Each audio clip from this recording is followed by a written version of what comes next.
এক বনে বাস করত এক ডাকু শিয়াল। তার মনে সাধ জেগেছে, সে বিয়ে করবে। ওস্তাদ, এই নেন, ঘটক বেটাকে ধরে এনেছি।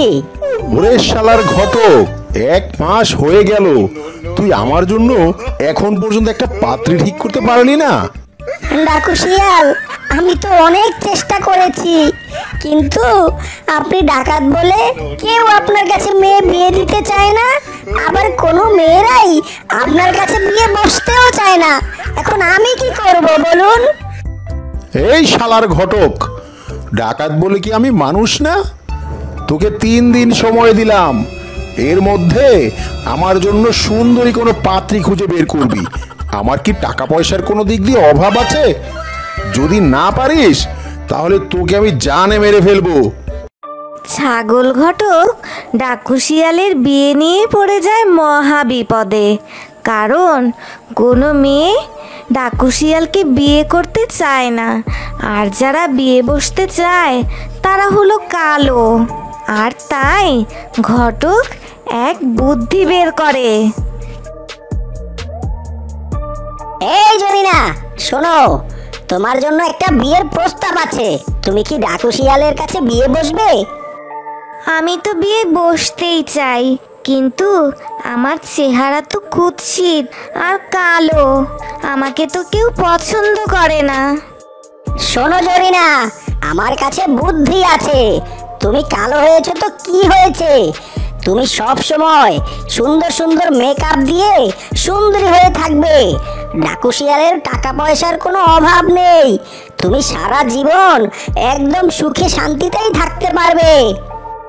ডাকু শিয়াল কালো জরিনাকে মেকআপ করে সুন্দর বানিয়ে ডাকু শিয়ালের কাছে বিয়ে দিয়ে দেয়। বাহ বউ, তুমি তো দেখতে ভারী সুন্দর, আমার তোমাকে অনেক পছন্দ হয়েছে।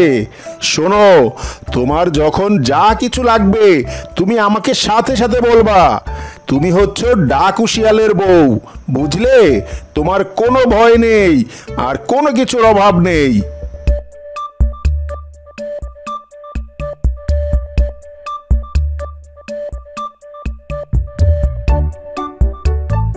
পরের দিন জরিনা ঘুম থেকে উঠে দেখে তার চেহারার মেকআপ উঠে গেছে। তাই জরিনা তাড়াতাড়ি আয়নার সামনে গিয়ে আবার মেকআপ করে সুন্দর হয়ে যায়। বেশ কিছুদিন জরিনার সংসার বেশ ভালোভাবেই কাটলো। একদিন ডাকু শিয়াল ডাকাতি করতে বের হবে। এমন সময়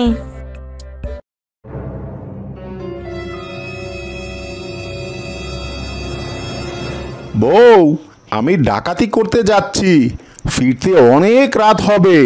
আমি দরজায় নক করলে সাথে সাথে দরজাটা খুলে দিও। ঠিক আছে স্বামী, আপনি যান, আপনি আসলেই আমি দরজা খুলে দেব, আপনি কোনো চিন্তা করবেন না।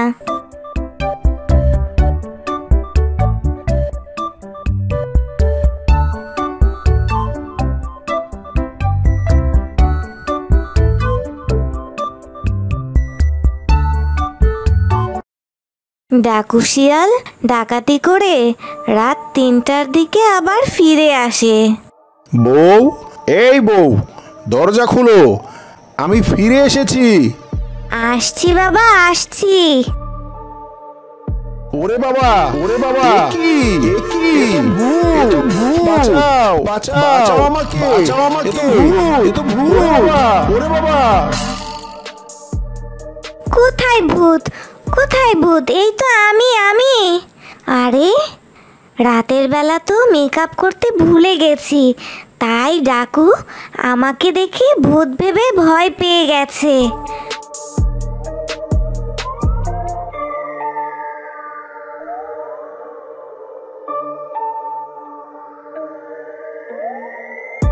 পরদিন ডাকু শিয়ালের ঘুম ভাঙার আগে জরিনা শিয়ালনি তাড়াতাড়ি করে মেকআপ করে তার কালো চেহারা ঢেকে নেয়।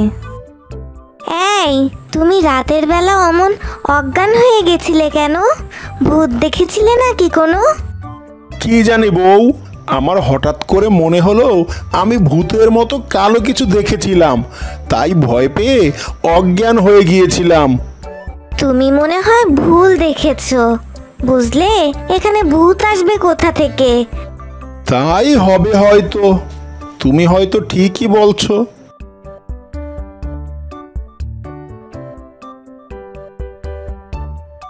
একদিন ডাকু শিয়াল আর তার চেলারা ডাকাতির মালগুলো ভাগ করছিল।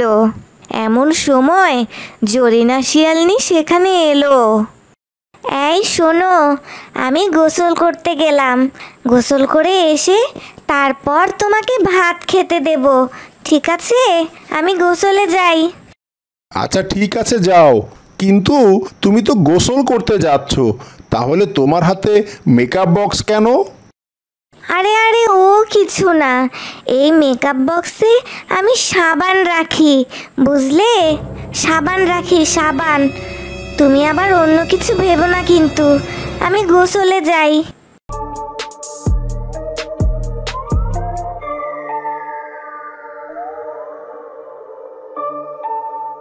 এই, আমি না সিনেমা দেখতে যাব, আমাকে তুমি সিনেমা দেখতে নিয়ে যাও না গো, আমার অনেক ইচ্ছা করছে। কি বলো, আজ সিনেমা দেখতে যাবে? আজ তো আকাশ মেঘলা, বাইরে মনে হয় গর্জনও হচ্ছে।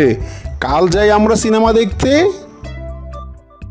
না না গো, আমি আজই যাব, আমার আজকেই যেতে খুব ইচ্ছে করছে। নিয়ে যাও না প্লিজ আমাকে, প্লিজ সোনা লক্ষ্মী, আমাকে আজকেই সিনেমা দেখতে নিয়ে চলো না। ঠিক আছে, তুমি যেহেতু এত করেই বলছো, তাহলে চলো আজই আমরা সিনেমা দেখতে যাই। বিকেলবেলা ডাকু শিয়াল আর জরিনা সিনেমা দেখতে যাচ্ছে।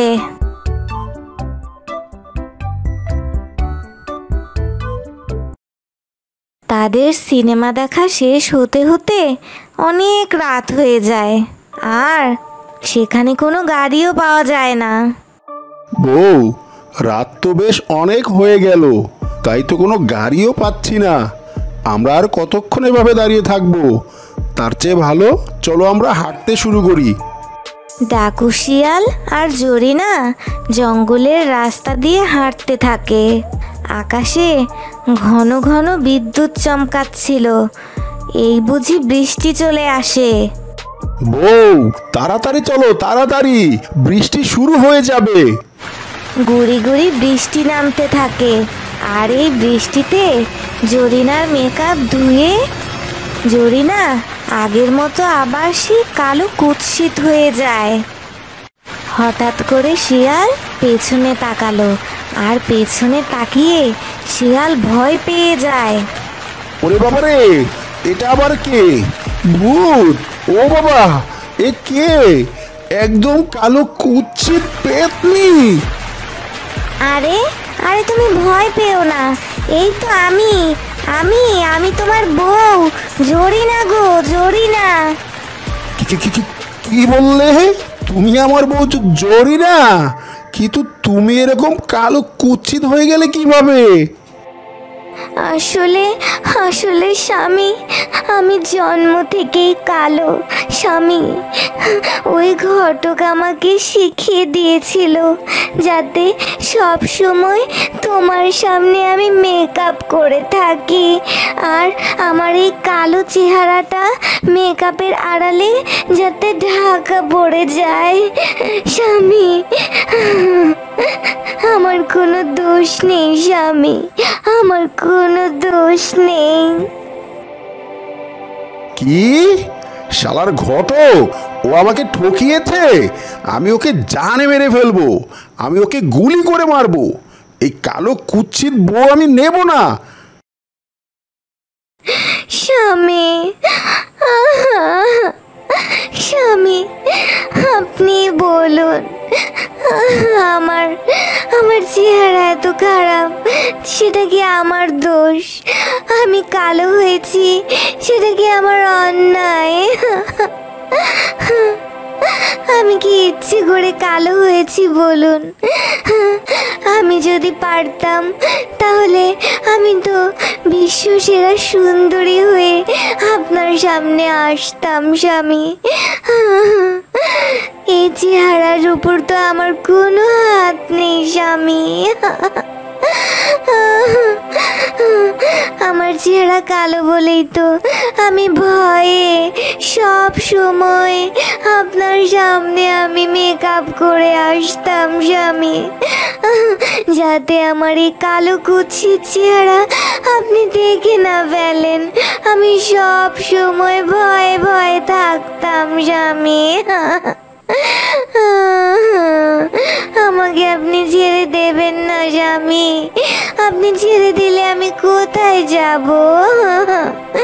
আমি কোথায় যাব স্বামী? আপনি ছাড়া তো আমার কেউ নাই। আপনাকে ছাড়া আমি মরে যাব। আচ্ছা, হয়েছে হয়েছে, আর কান্না করো না। কি আর করব, কপালটাই খারাপ। যাক, যা হয়েছে ভালোই হয়েছে। তুমি আমার বউ, তোমাকে নিয়েই আমার থাকতে হবে। আর কান্নাকাটি করো না। চলো আমরা বাড়ি যাই। তবে শোনো, তুমি যে কালো সে না হয় আমি জানি, কালোই তো আলো। তবে আমার তো আর টাকা পয়সার অভাব নেই। তুমি সব সময় এভাবে মেকআপ করে মেকআপ সুন্দরী হয়েই থেকো। চলো। আর এরপর থেকে জরিনা শিয়ালনি শিয়ালের সামনে মেকআপ করতো না, কিন্তু আর বাকি সবার সামনে মেকআপ করেই যেত। আর জরিনা শিয়ালনি আর ডাকু শিয়াল পরবর্তী জীবন সুখে শান্তিতে কাটিয়ে দিল। তো বন্ধুরা, আমাদের এই গল্পটি তোমাদের কেমন লাগলো? ভালো লাগলে অবশ্যই লাইক বাটনে একটি চাপ দিয়ে দাও, আর পাশে থাকা বেল বাটনেও কিন্তু চাপ দিতে ভুলো না।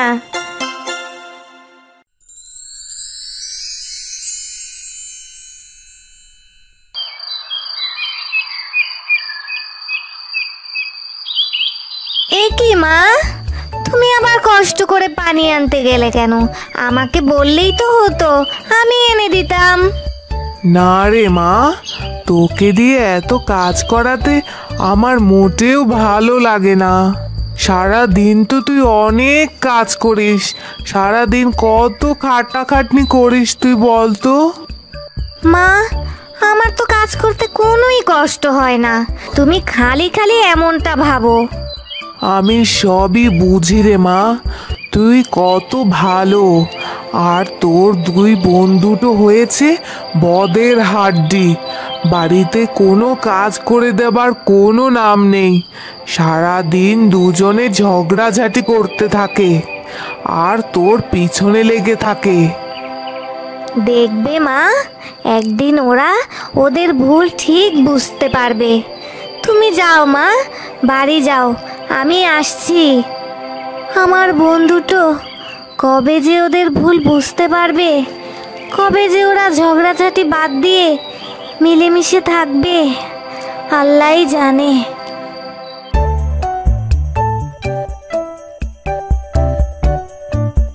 এই মিতু, এই ঋতু, ওঠ ওঠ, অনেক বেলা হয়েছে, ওঠ, মা কিন্তু এবার বকবে তোদের। তাড়াতাড়ি ওঠ বলছি। রোজ সকালে তোর কি কোনো কাজ থাকে না নাকি? ডেলি তো এত সুন্দর ঘুমটা নষ্ট করে। সারা রাত ঘুমিয়েও তোদের হয় না রে? এত বেলা করে কেউ কি ঘুমিয়ে থাকে? ওঠ ওঠ বলছি, তাড়াতাড়ি ওঠ, উঠে সকালে নাস্তা কর। যদিও এখন দুপুর হয়ে এসেছে, তাড়াতাড়ি ওঠ। ও কি করে বুঝবে শহরের মানুষের লাইফস্টাইল? ও কি কখনো শহরে গেছে না দেখেছে?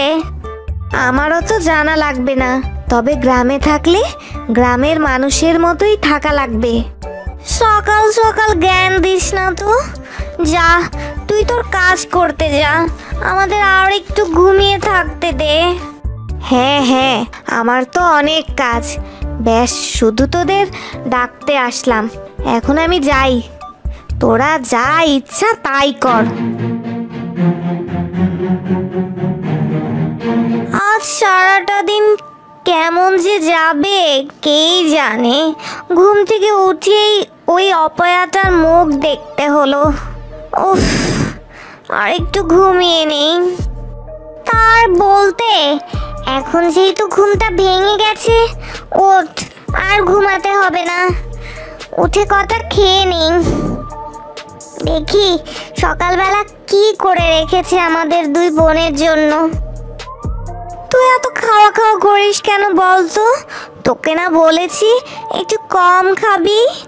বেশি খেলে কিন্তু মোটা হয়ে যাবি, তখন তোর দিকে আর কেউ তাকাবেও না। তুই ডায়েট কর বলছি, ডায়েট কর।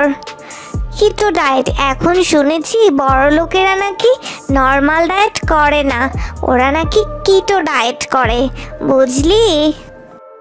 তা তো তুই ঠিকই বলেছিস। চল চল, এখন বাইরে যাই আগে, না হলে মা তো আবার সেই কতগুলো কথা শোনাবে। ক্যাট ক্যাট করতেই থাকবে সারাটা দিন আজকে। এত বেলা করে ঘুম থেকে উঠলে তো শরীর খারাপ করবে। আর তাছাড়া বাড়ির কাজেও তো সাহায্য করতে পারিস তোরা, নাকি বলতো? সারাদিন শুধু শুয়ে বসে থাকলে কি হবে? হ্যাঁ বলতো, তোরা বাড়ির কোনো কাজেই তোরা দুটা বোন হাত দিস না। সব কাজ একা হাতে মা নিতু করে। আমরা কেন কাজ করব বলো তো? আর তোমাকে সাহায্য করার জন্য তো নিতু রয়েছে, ও সব কাজ পারে। আর আমরা তো কোনো কাজই পারি না মা। শুধু শুধু আমাদের কেন তুমি কথা শোনাও রোজ রোজ বলো তো? আমি বুঝি না। রোজ রোজ এই বকাবাজি করতে কি তোমার মুখটাও ব্যথা করে না, না কি বলো তো? আমাদের তো শুনতে শুনতে বিরক্ত হয়ে গেছি আমরা। আমাদের বিরক্ত লাগে এখন তোমার এই কথাগুলো শুনতে। তোমার কি বলতে বলতে বিরক্ত লাগে না মা বলো তো? কেন বলো তো? তুমি রোজ রোজ একই কথা বলো। নিতু সব কাজ পারে, আমাকে ঘরের কাজে সাহায্য করে, কিন্তু তোরা তোরা তো শুধু শুয়ে বসে থেকে খাস আর ঘুমাস, আর সারা দিন রূপচর্চা করে বেড়াস। তোদের কি বিয়ে দিতে হবে না, না কি? হ্যাঁ, পরের ঘরে যেহেতু তোদের কাজ করতে হবে, নাকি বল? শোনো মা, বাইরে ধুলা বালির মধ্যে কাজ করলে আমাদের স্কিন, এই যে দেখছো না, এই স্কিনটা নষ্ট হয়ে যাবে। আর রান্নার কাছে তো যেতেই পারবো না। কি কালি টালি মেখে একেবারে একাকার হয়ে যেতে হয়। আমি রান্না করতে পারবো না মা, আর ঘরের কোনো কাজও করতে পারবো না। বলি, কাজ কাম না করলে বিয়ের পর শ্বশুর বাড়িতে গিয়ে তো কথা শুনতে হবে তোদের। এখনো সময় আছে, তোরা দুটি বোন ঘরের কাজকর্ম শেখ, বুঝলি? কি যে বলো না মা, আমাদের কি আর যে সে ঘরে বিয়ে হবে নাকি? দেখো, আমাদের বিয়ে করার জন্য রাজা বাদশার ছেলেরা সম্বন্ধ নিয়ে আসবে, ঘোড়ায় চড়ে রাজপুত্র আসবে, বুঝলে? হ্যাঁ মা, হ্যাঁ। আর 4-5টা কাজের লোক থাকবে, আমাদের কোনো কাজ করতে হবে না, বুঝলে? দাসী বাদী আমাদের শরীর হাত পা টিপে দেবে, তখন তোমাদেরকেও 2-1টা কাজের লোক পাঠিয়ে দেব, বুঝলে? তোমারও সেবা যত্ন করবে ওরা। তোদের এই অহংকারের কারণেই না তোদের কপালে কষ্ট চলে আসে। আমি শুধু সে কথাই ভাবি। বাজে কথা বলো না তো মা, এখন খাচ্ছি, শান্তিতে দুমুঠো খেতে দাও তো। সারা দিন শুধু প্যান প্যান প্যান প্যান করো। মা, এখন এসব কথা না বললেই কি তোমার হতো না? চুপ করো না মা, ওদেরকে খেতে দাও। আর হ্যাঁ, ওরা কেন কাজ করবে? আমি তো তোমার সব কাজ করে দেই মা। থাক থাক, আর আমাদের হয়ে সাফাই গাইতে হবে না। তুমি তুমি আগুনে ঘি ঢালার লোক, বুঝলে? চল মিতু, আমার খাওয়া শেষ। কি ব্যাপার বুড়ো শিয়াল ভাই, দিনকাল কেমন চলছে? আর দিনকাল, বাড়িতে কোনো মেয়ে নেই, ছেলেটা শুধু সারাদিন টই টই করে ঘুরে বেড়ায়, বন্ধু বান্ধবদের সাথে আড্ডাবাজি করে বেড়ায়, কাজে কামে একদম মন নেই। আমার এত বড় ব্যবসা সামলাবে তা না, সারাদিন শুধু আড্ডাবাজি, হতচ্ছাড়া কোথাকার। ও এই কথা, তা ধরে ছেলেকে একটা বিয়ে দিয়ে দাও, তাহলেই তো লেটা চুকে যায়।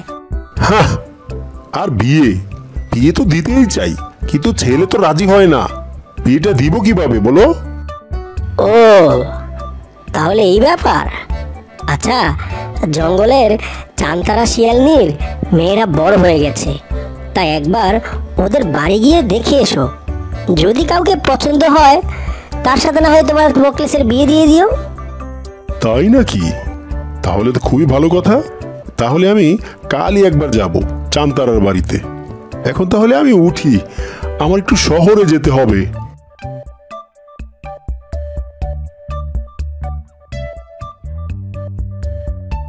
ছাগল এলো চান্তারা শিয়ালনির বাড়ি। তা চান্তারা বোন, কাল এই জঙ্গলের সবচেয়ে ধনী শিয়াল জব্বার তার ছেলের জন্য তোমার মেয়েদের দেখতে আসবে। যাকে পছন্দ হয় তার সাথে জব্বার তার ছেলে মোকলেসের বিয়ে দেবে। কি বলছেন ছাগল ভাই? আমার মেয়েদের কপালে এত সুখ লেখা ছিল, আমি তো ভাবতেই পারছি না। তাহলে আমি এখন যাই, কেমন? ভালো থেকো।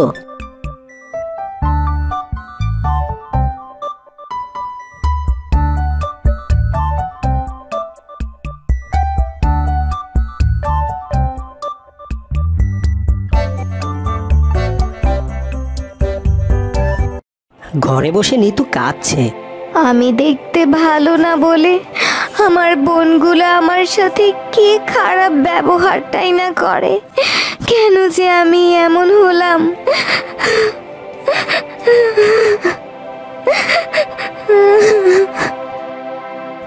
তখন মা এলো। কি রে মা, কাঁদছিস কেন? ওরা কি তোকে কিছু বলেছে? ওরা তো সব সময় বলে মা, কিন্তু আমি ওদের কথা কানে নেই না।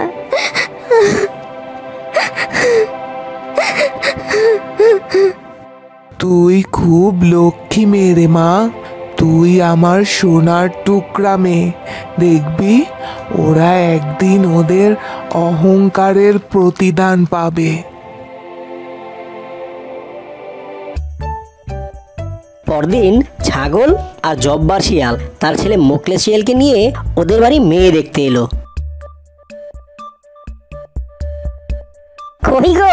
কই গো চান্তারা বাবু, তোমরা সব কোথায়?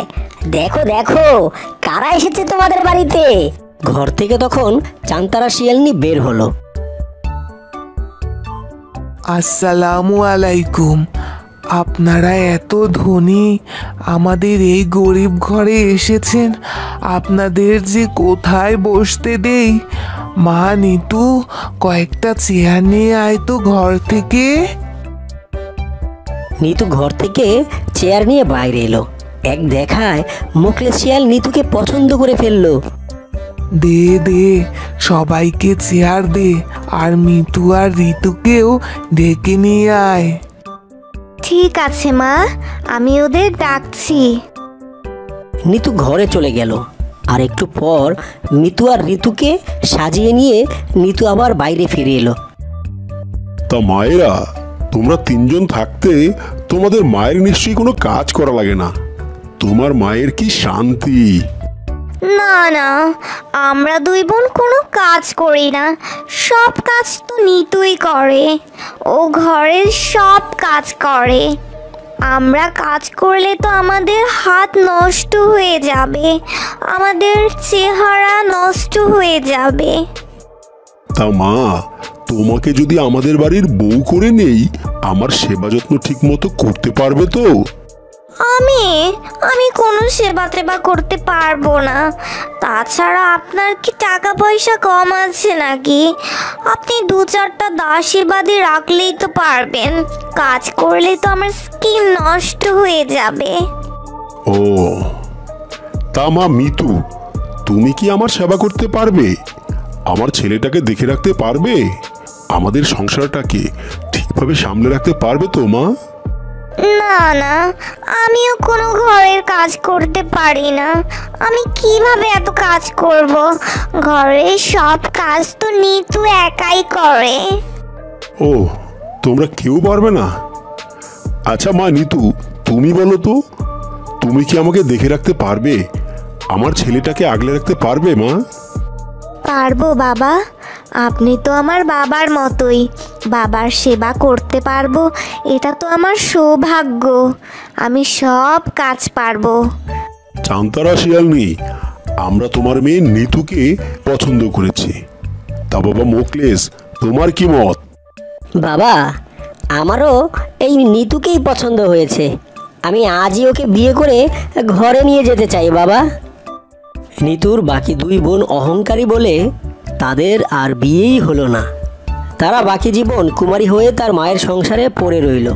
আর ওইদিকে তাদের ছোট বোন নিতু মোকলেসের সাথে বিয়ে হয়ে জব্বার শিয়ালের বাড়িতে গিয়ে বেশ রানীর মতো করে সুখে শান্তিতে তার বাকি জীবন কেটে গেল। কিন্নি, একা একা বসে কি করছো তুমি? আর মেয়েরা সব কোথায়? তোমার মেয়েরা কি সব বসে থাকার মানুষ?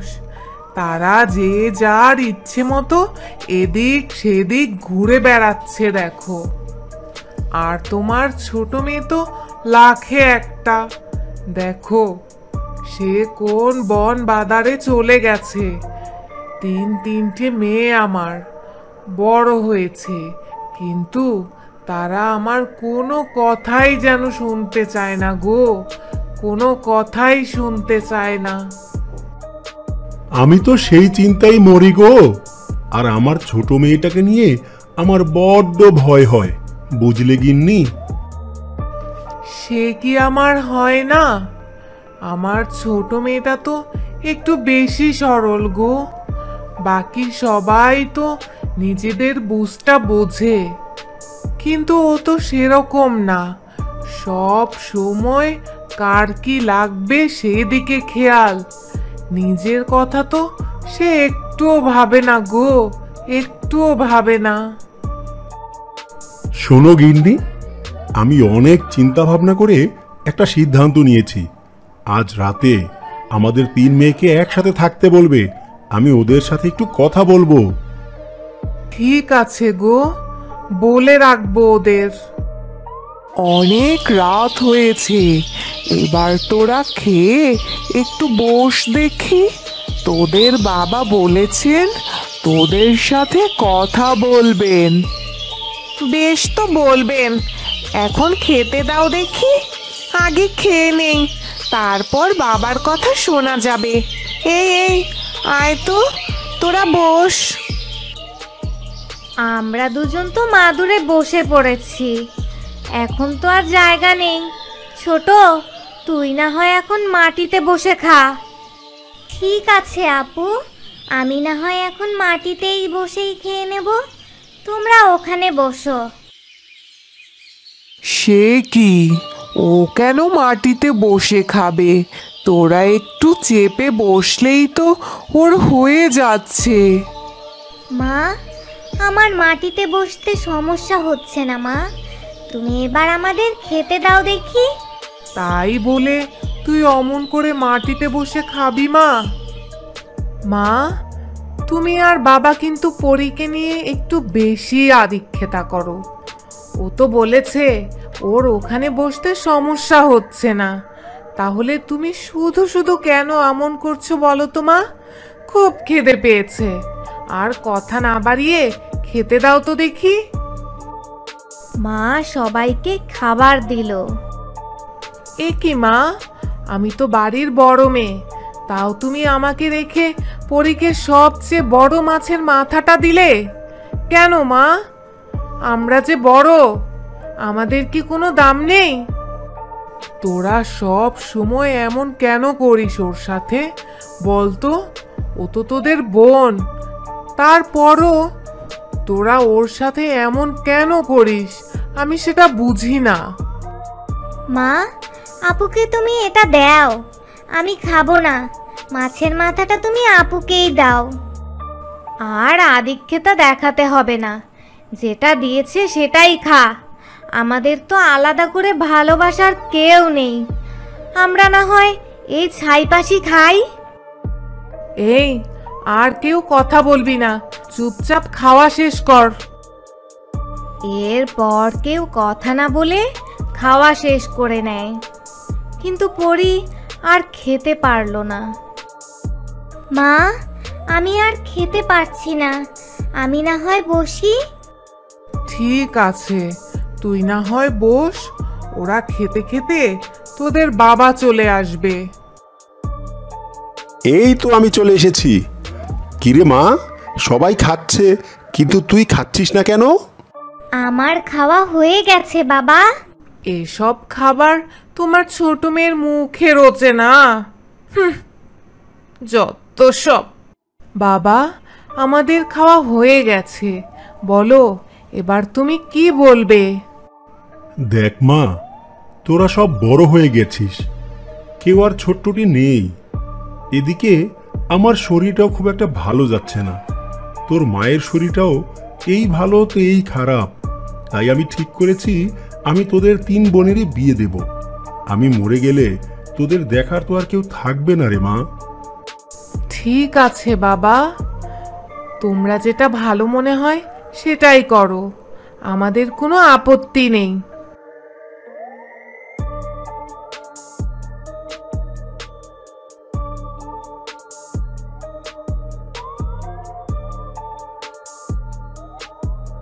মেয়েরা তো বিয়ের জন্য রাজি হয়েছে, তাহলে এবার কি করবে গো?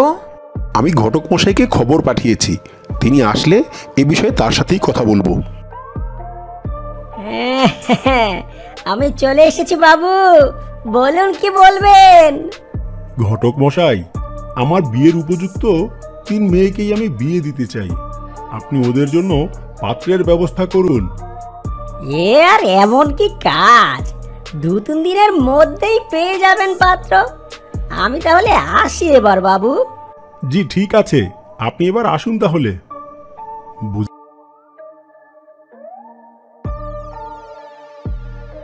বুঝলে গিন্নি, বুকের বোঝাটা মনে হয় একটু কমে গেল আমার। তা তো হবেই, এবার ভালোই ভালোই বিয়েটা হয়ে গেলেই হলো। বাবু, অনেক কষ্ট করে যে মাত্র 2 জন পাত্রের সন্ধান পেয়েছি, আর একজন ছেলে যে কোনোভাবেই ম্যানেজ হচ্ছে না। এ কি বলছেন ঘটক সাহেব? এবার তাহলে কি করব? বড় 2 বোনের বিয়ে না হয় দিয়ে দাও, পরি তো এখনো ছোট, ওকে পরে না হয় দেখে শুনে ভালো দেখে একটা বিয়ে দিয়ে দেওয়া যাবে। এটা কিন্তু একটা উত্তম প্রস্তাব। ঠিক আছে, আপনারা যেহেতু বলছেন তবে তাই হোক। আপনারা বিয়ের দিন ঠিক করুন, আমি সব কিছুর ব্যবস্থা করছি।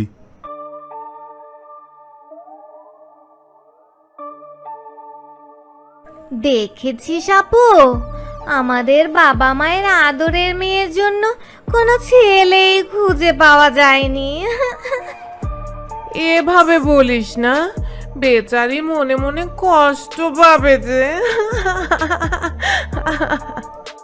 তবে বাবা মা আমাদের ভালোই বাসে না রে, তাই আমাদের তাড়াতাড়ি বিয়ে দিয়ে দিচ্ছে। আর তাই আরও কিছুদিন বাবা মায়ের কাছেই ও থাকুক, ও বাবা মায়ের মেয়ে হয়ে থাকুক। বড় আয়োজন করে গনিমিয়ার 2 মেয়ের বিয়ে হয়ে যায়। তারা তাদের শ্বশুরবাড়ি চলে যায়, কিন্তু পরি তার মা বাবার সাথেই থেকে যায়। 2 মেয়ের বিয়ের পর পরির বাবা মায়ের শরীর আরও খারাপ হতে থাকে। হঠাৎ এক রাতে তারা দুজনেই মারা যায়। পুরো পৃথিবীতে পরি তখন একেবারে একা হয়ে যায়। মন খারাপ করে শুধু সারাক্ষণ বসে থাকে। কিছুদিন পর তার সেই 2 বোন শ্বশুরবাড়ি থেকে তার বাড়ি এলো। আপু তোমরা, আমার তো নিজের চোখকে বিশ্বাসই হচ্ছে না। আরও তো নাটক করতে হবে না, আমরা জানি মুখে হাসি দেখালেও আমাদের দেখে তুই একটুও খুশি হসনি।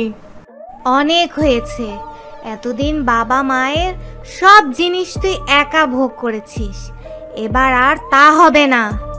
এসব তোমরা কি বলছো? তোমাদের ভাগ তোমরা নিয়ে যাবে, এতে আমার কিছুই মনে করার নেই। তুই মনে করলেও আমাদের কিছু আসে যায় না। চল, আমাদের ভাগ আমরা নিয়ে যাই। এ বাড়িতে আমার আর এক মুহূর্ত থাকতে ইচ্ছে করছে না। হ্যাঁ হ্যাঁ, সব নিয়ে চল। বোনেরা সব কিছু নিয়ে চলে গেল। বাবা মা, তোমরা আমাকে কেন রেখে চলে গেলে? আমাকেও তো তোমাদের সাথে নিয়ে গেলে পারতে। কেন তোমরা আমাকে সাথে নিয়ে গেলে না? কেন এই কষ্টের দিন দেখার জন্য তোমরা আমাকে রেখে গেলে? এত কষ্ট তো আমি সহ্য করতে পারছি না।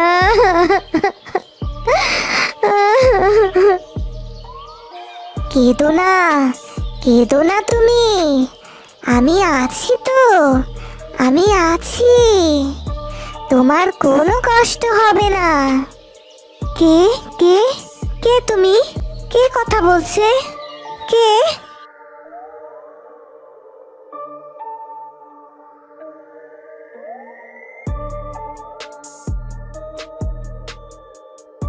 কে তুমি? এখানে এলে কি করে? ভয় পেও না, আমি এক পরী। তোমাদের বংশ পরম্পরায় আমি তোমাদের সাথেই থাকি। তোমাদের পূর্বপুরুষদের মধ্যে তোমার বাবা সবচেয়ে ভালো মানুষ ছিলেন, তাই আমি তার কাছে ছিলাম আর তার বিপদে আপদে সাহায্য করতাম। কিন্তু সেটা সে ছাড়া আর কেউ জানতো না। তোমার বাবার পর তুমি এ পরিবারের সবচেয়ে ভালো মানুষ। আর তোমার বাবা তোমার নামও রেখেছেন পরী। আর তাই আমি এখন থেকে তোমার সাথেই থাকবো।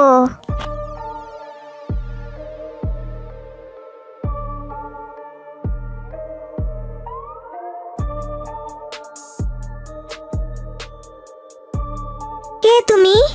এখানে এলে কি করে? ভয় পেও না, আমি এক পরী। তোমাদের বংশ পরম্পরায় আমি তোমাদের সাথেই থাকি। তোমাদের পূর্বপুরুষদের মধ্যে তোমার বাবা সবচেয়ে ভালো মানুষ ছিলেন, তাই আমি তার কাছে ছিলাম আর তার বিপদে আপদে সাহায্য করতাম। কিন্তু সেটা সে ছাড়া আর কেউ জানতো না। তোমার বাবার পর তুমি এ পরিবারের সবচেয়ে ভালো মানুষ। আর তোমার বাবা তোমার নামও রেখেছেন পরী। আর তাই আমি এখন থেকে তোমার সাথেই থাকবো। বেশ, এখন থেকে তাহলে তুমি আমার বন্ধু। তোমাকে অনেক ধন্যবাদ বন্ধু। এতদিন তোমার বোনেরা তোমার সাথে যা যা করেছে সব আমি জানি। তুমি তো চলে যেতে পারো, তুমি এখানে কেন আছো? তুমি তো চাইলেই এখান থেকে চলে যেতে পারো বন্ধু। অনেক কাল আগে তোমাদের এক পূর্বপুরুষ আমাদের রানীকে সাহায্য করেছিল। তখন থেকেই উপহার হিসেবে আমাদের রানী তোমাদের বংশের জন্য একটি পরী দিয়েছেন। আর সেই থেকেই আমি আছি। আমি চাইলেও চলে যেতে পারবো না বন্ধু। এখান থেকে চলে যাবার কি কোনো আর উপায় নেই বন্ধু? হ্যাঁ আছে, আমার মালিক যদি চায় তাহলে এখান থেকে আমি চলে যেতে পারবো। যেমন এখন তুমি আমার মালিক, তুমি চাইলেই তুমি আমাকে মুক্তি দিতে পারবে। বেশ, তবে এই মুহূর্তে আমি তোমায় মুক্তি দিলাম। তোমাকে আর বন্দি থাকতে হবে না, তুমি চলে যেতে পারো। তুমি অনেক ভালো, সেই জন্য তুমি আমার কাছ থেকে একটি উপহার পাবে। আমি তোমার বাড়িকে একটি রাজপ্রাসাদ বানিয়ে দেব।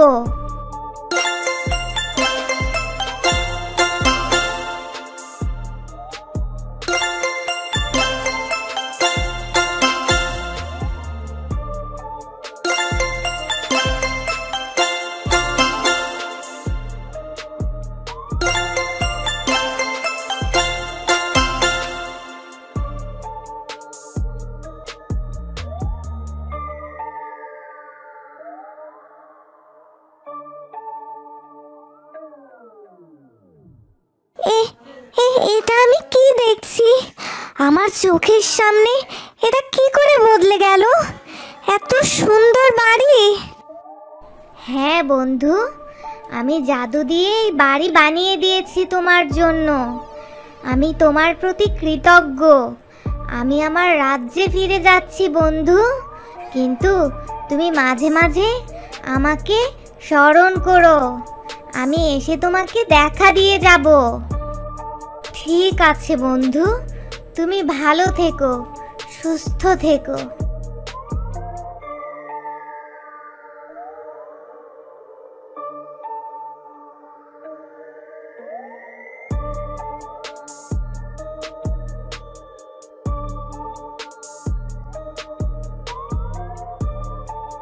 কি গো, সবাইকে তো ঈদের নতুন জামা কাপড় কিনে দিলে, জুতাটাও কিনে দিলে, কিন্তু তুমি কি কিছু কিনবে না গো? আমি আবার কি কিনবো? আমার তো সবই আছে, আমার কিচ্ছু লাগবে না। তোমার সবই আছে? এক পাঞ্জাবি, সেটা তো 4 বছর আগের। আর পায়ের জুতোর দিকে তো তাকানোই যায় না। হ্যাঁ, জুতোটা একটু পুরনো হয়েছে। দেখো, সবাইকে কিছু না কিছু কিনে দিতে পেরেছি, ওতেই আমার শান্তি। পকেটে কয়টা টাকা আছে, ঈদের দিন ছেলে মেয়েদের কিছু টাকা বকশিস দিতে হবে তো। আর চাঁদ রাতে গোশত আনবো, ঈদের দিন গোশত খাবে না বোকা কোথাকার। জুতোটা একটু সেলাই দিয়ে কালি করে নিলেই ঈদ পার হয়ে যাবে, তুমি দেখে নিও। শোনো, ঈদের দিন গোশত 2 টুকরা কম খাবো প্রয়োজনে। আর ছেলে মেয়েদের প্রতি ঈদেই তো বকশিস দাও। এবার না দিলে কিচ্ছু হবে না। ওরা কোনো কোটিপতির বাচ্চা না যে প্রতি ঈদেই বকশিস ফুটাতে হবে। কোনো কথা না বলে তুমি এক্ষুনি বাজারে যাও, একটা পাঞ্জাবি আর 1 জোড়া জুতা কিনে নিয়ে এসো। বাবা বাবা, আমাকে কিছু টাকা দাও তো তাড়াতাড়ি। কেন বাবা, তোমার টাকা লাগবে কেন? তোমাকে তো ঈদের নতুন জামা, পাঞ্জাবি, জুতা, সাথে একটা ঘড়িও কিনে দিয়েছি। তাহলে এখন আবার টাকা লাগবে কেন বাবা? চাঁদ রাতে বন্ধুদের সাথে পিকনিক করব, আতশবাজি ফুটাবো, টাকা লাগবে বাবা, দাও তো। এই, এখন কোনো টাকা পয়সা নেই, তুই যা এখান থেকে। ঈদে তো গোশত, পোলাও, সেমাই সবই রান্না করব। তাহলে চাঁদ রাতে আবার পিকনিক করার কি দরকার? কোনো দরকার নেই, যা এখান থেকে। আর কোনো ফালতু আবদার করবি না, বুঝলি? দূর আম্মু, তুমি এসব বুঝবে না। আর আমি কি তোমার কাছে টাকা চেয়েছি? বাবা ঈদের দিন আমাকে যে বকশিস দিত সেটাই আমাকে এখন দিয়ে দিক। বাবা একদম কিপটামি করো না, আমাকে টাকা দাও। বাবা বুঝতেই তো পারছো, বন্ধুদের সামনে আমার পিস্টিস পাঞ্চার হয়ে যাবে। দাও না বাবা টাকা। এই চুপ! প্রেস্টিজ? এই নাডা, তোর আবার প্রেস্টিজ কিসের রে? এই, তুমি থামো তো।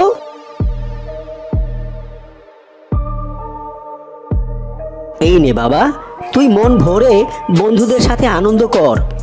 এখনই তো আনন্দ করার বয়স তোর। তবে বাবা, বাইরে যাওয়ার আগে গায়ের পোশাকটা বদলে ভালো কিছু পরে যাস। ওকে বাবা, থ্যাংক ইউ আমার স্মার্ট বাবা। আম্মু একটা খ্যাত। তুমি এটা কি করলে? এখন পাঞ্জাবি, জুতা কি দিয়ে কিনবে? ও তুমি বুঝবে না। দেখো, নতুন পাঞ্জাবি জুতা কিনলে হয়তো একটু ভালো লাগতো, কিন্তু আমার ছেলের মধ্যে যে খুশিটা আমি দেখলাম, আর তা দেখে আমার অন্তরে যে শান্তি পেলাম, তা 100টা নতুন পাঞ্জাবি কিনলেও পাবো না গো।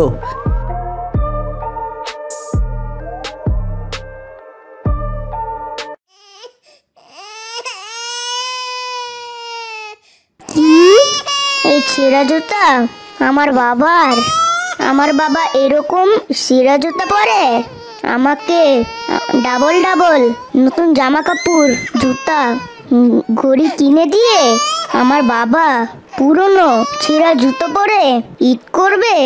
না না না, এ হতে পারে না, এটা কিছুতেই হতে পারে না। বাবা, তুমি আমাকে ক্ষমা করে দিও বাবা, আমি এই ছেঁড়া জুতো ফেলে দেব বাবা। কি গো, জুতো জোড়া দাও, বিকেল গড়িয়ে যাচ্ছে যে। ঠিক করে না আনলে ঈদের দিন কি পরবো? একটু তাড়াতাড়ি করো। অনেক তো খুঁজলাম, কিন্তু তোমার জুতা তো পেলাম না। কোথায় যে গেল বুঝতেই তো পারছি না। কি বলো, এই শেষ সময়ে এসে জুতা হারিয়ে গেলে কিভাবে হবে? তুমি আর একটু ভালো করে খোঁজো না গো। এ কি, এ তো নতুন জুতা। এটা কার জুতা? এটা তোমার বাবা, আমি তোমার ছেঁড়া জুতো ফেলে দিয়েছি, আর পিকনিকের জন্য তোমার কাছ থেকে যে টাকা নিয়েছিলাম সেই টাকা দিয়ে তোমার জন্য এই নতুন জুতা কিনেছি বাবা, তুমি পরে নাও। এই দেখো দেখো, তোমার ছেলে কি করেছে। আমার ছেলে পিকনিক না করে আমার জন্য নতুন জুতা কিনে এনেছে। পাগল একটা। এত দাম দিয়ে জুতা না কিনে কম দামে কিনে দিলেও তো হতো। এখন তুই বন্ধুদের সাথে পিকনিক করবি কি দিয়ে? আমার কাছে যে আর কোনো টাকা নেই বাবা তোকে দেবার জন্য। তুমি আমার জন্য, আমাদের জন্য অনেক কষ্ট করো বাবা। আমরা সবাই নতুন জামা কাপড়, জুতা পরে ঈদ করব, আর তুমি ছিঁড়া জুতা পরবে? তা তো হয় না বাবা। আমি সরি, তোমাকে অনেক কষ্ট দিয়েছি বাবা। আমার পাগল ছেলে।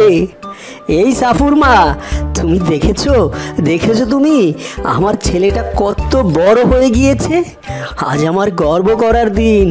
আমার জীবনের সবচাইতে সেরা ঈদ উপহার আমি আজ পেলাম। আমার জীবনের সেরা ঈদ এবার। সবাইকে ঈদ মোবারক, ঈদ মোবারক।